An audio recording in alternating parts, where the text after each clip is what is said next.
आज दाई और बाबूजी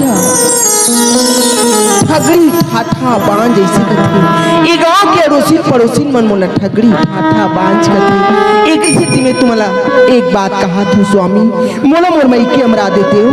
और घर में मोर बदला छोटे बहनी नाल लेते हो यहाँ का पारू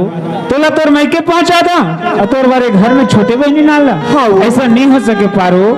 स्वामी, आज से नहीं हो सके इसे कहीं के तुमन का तो तुमन गली के घुमैया है स्वामी, 4 जन में तुमन जात हो और तुम्हार मन ला तुमन मढ़ा लेवत हो स्वामी। मैं घर में 24 घंटा बैठे हाँ पाऊँ, आज मोर बार रात पहावत है तब दिन और दिन पहावत है तब रात। स्वामी एक स्थिति में तुम्हारा कहा था तुमन कोनो कर जाओ और कोनो कर ले छोटी बहनी बना किनारे आज वही बहनी के कोख ले एक औलाद पैदा हो जाए, वो औलाद आज मोरा भागिन के ओलिम झोंक लूं और मोर कोरल में जुड़ो लूं।